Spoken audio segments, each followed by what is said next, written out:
निमंत्रण और आज मैं एक नई वीडियो के साथ आई हूँ। उम्मीद करती हूँ आप लोग खैरियत से होंगे। आज की जो वीडियो है ये भी टेड टॉक की एक वीडियो है जो कि मिस्टर राजा ज़िया-उल हक की है और इस वीडियो का टॉपिक है the road to self discovery. इस वीडियो में उन्होंने जो अपना एक्सपीरियंस शेयर किया है कि किस तरह से एक रोड से लेकर सेल्फ डिस्कवरी तक का सफ़र उनका कैसा रहा, उसमें क्या उनको फेस करना पड़ा। उन्होंने स्टार्ट यहाँ से किया कि ज़िम्बाब्वे के एक रोड पर वो एक तकरीबन 100 से ज़ायद गाड़ियाँ जो हैं एक हादसे में, एक एक्सीडेंट में, बहुत बड़ा एक्सीडेंट हुआ था वहाँ पर, फंसी हुई हैं और उनमें ये भी शामिल है, इनकी गाड़ी भी उसी एक्सीडेंट में फंसी हुई है। तकरीबन बहुत सारे लोग जो हैं वहाँ पर मर रहे थे और कुछ लोग जो थे बहुत शदीद ज़ख्मी भी थे जिन्हें क्रेन्स के ज़रिए निकाला जा रहा था, एयरलिफ्टेड के ज़रिए निकाला जा रहा था उन्हें।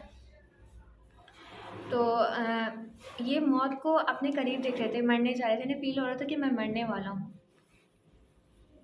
और इनके सामने जो इनकी लाइफ़ का फ्लैशबैक आ रहा था कि इनके साथ क्या हुआ, इन्होंने अपनी जर्नी कैसी गुज़ारी, किस तरह के थे। तो कुछ स्टार्ट कुछ इस तरह से करें कि रावलपिंडी और इस्लामाबाद से इनका ताल्लुक़ है। वहाँ पर इन्होंने कंप्यूटर साइंस में ग्रेजुएशन किया। ग्रेजुएशन करने के बाद इन्होंने आईआईटी में मास्टर्स की डिग्री हासिल की और उसके बाद यूके चले आए।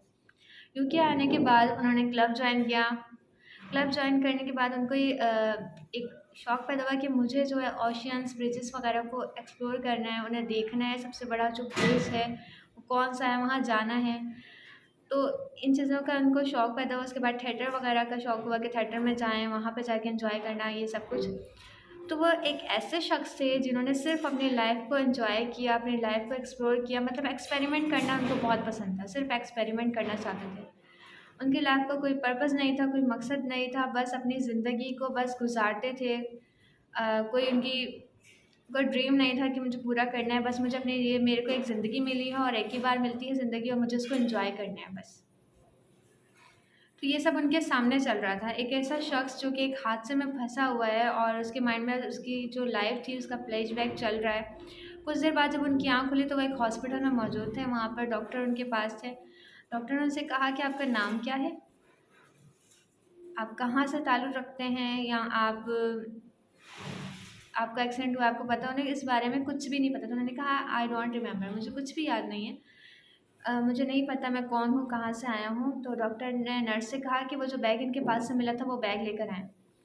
तो वहाँ पर एक बैग मौजूद था, तो बैग जब लेकर आया तो उसमें से एक डायरी निकली। डायरी में इनका नाम जो था डायरी में इनका नाम लिखा था जॉन क्रिस्टोफर और इनके फ़ादर का नाम लिखा था अल्बर्ट क्रिस्टोफर। उनसे कहा गया कि आप जॉन हैं? उन्होंने कहा मुझे नहीं पता। तो उन्होंने कहा ये जो बैग है आपके पास से ही मिला है, आपके करीब से ही मिला है, तो ये आप ही होंगे? ये रही आपका बैग, ये रहा आपका बैग, ये रही आपकी डायरी, ये रहा आपका नाम और ये इसमें एड्रेस मौजूद है। आपकी ज़िंदगी बहुत मुबारक हो, आप जाएँ अपनी लाइफ़ को एन्जॉय करें। ये हॉस्पिटल से बाहर निकले। निकलने के बाद इन्होंने सोचा कि एक तरफ तो इनको ये चीज़ बता दी गई कि आप ये हैं, आप जॉन हैं। एक तरफ इन्हें ये था कि मुझे पता नहीं मैं कौन हूँ, मुझे कन्फर्म नहीं था कि मैं वाक़ई में जॉन हूँ या कोई और हूँ। उनके माइंड में ये सब कुछ चल रहा था। अब क्या था, अगर वो ये चीज़ मान लें कि हाँ, मैं जॉन हूँ तो उनकी ज़िंदगी आसान है। ये आसान स्टेप था कि एक चीज़ को डॉक्टर ने जो कहा है उसे एक्सेप्ट कर लूँ या फिर अपनी लाइफ़ को डिस्कवर करूँ। खुद को पहचानूँ कि मैं कौन हूँ, कहाँ से ताल्लुक़ रखता हूँ। तो सबसे आसान चीज़ तो ये थी कि मान लेना डॉक्टर्स की बात को और मुश्किल चैलेंज जो था उस वक़्त वो ये था कि अपने आप को पहचानना। तो फिर उन्होंने क्या चूज़ किया, उन्होंने चूज़ किया कि मुझे अपने आप को पहचानना है। मैं कौन हूँ? क्या खुदा है, मुझे बनाने वाला कोई है? ये सारे क्वेश्चन्स उनके माइंड में हैं। सबसे पहले उन्होंने कहा कि मतलब कोई भी चीज़ है, जो भी चीज़ है उन सबको बनाने वाला कोई ना कोई होता है। जैसे कि उन्होंने एक शर्ट पहनी थी, यानी मैंने एक शर्ट पहनी हुई है। ये शर्ट भी किसी ने डिज़ाइन किया, ऐसा तो नहीं है शर्ट खुद से आ गई है, खुद से डिज़ाइन हो गई है, ऐसा नहीं है। इसी तरह से ये जो जानवर हैं, ये जो इंसान जैसे जैसे कि मोर है, इतने प्यारे उसके पर होते हैं, इतने ब्यूटीफुल पर होते हैं। इसको किसने तख्लीक किया है? इसको भी तो किसी ने पैदा किया है। इस तरह से ये चाँद हैं, ये सूरज हैं, जब इन सारी चीज़ों पर ये आते गए कि हाँ, इनको बनाने वाला कोई है और मुझे भी बनाने वाली कोई ज़ात है, तो इनका जो ट्रस्ट था वो गॉड पर मज़ीद आ गया और ये पहचान गए कि हाँ, वाक़ई में खुदा होता है और खुदा ने हम सबको बनाया है, हर चीज़ को खुदा ने ही बनाया। फिर इन्हें बाद में ये भी रियलाइज़ हुआ, इन्हें याद आ गया कि हाँ, मैं एक रावलपिंडी से ताल्लुक़ रखता हूँ। मेरे फ़ादर जो थे फ़ोर्स में थे और मेरे जो दादा वग़ैरह थे वो भी आर्मी फ़ोर्स में थे। मतलब उन्हें ये सब चीज़ें याद आ गईं। इन सब का क्या ताल्लुक़ था एक रोड से उनकी सेल्फ़ डिस्कवरी तक का सफ़र कैसा था। उन्होंने कहा कि ये सब कुछ जो मेरे साथ हुआ, मेरा जो एक्सीडेंट हुआ, मुझे ऐसा लगता था कि पहले मुझे मौत नहीं आएगी, मुझे मौत नहीं आनी। मैं बस देखता था कि वो मर रहे हैं या किसी की डेथ हो रही है, मुझे ये पता चलता था, लेकिन मैं ये सोचता था कि बस उनके साथ हो रहा है, मेरे साथ नहीं होगा। लेकिन जब मैं उस जगह उस रोड एक्सीडेंट पर पहुँचा तो मुझे रियलाइज़ हुआ कि ज़िंदगी जो है बहुत कीमती है और उस वक़्त मैंने मौत को करीब से देखा। वो जो रोड से सेल्फ डिस्कवरी तक का सफ़र था, उसके ज़रिए मैंने खुदा को पहचाना, उसके ज़रिए मैंने अपनी ज़िंदगी को पहचाना, उसकी कदर-ओ-कीमत महसूस की।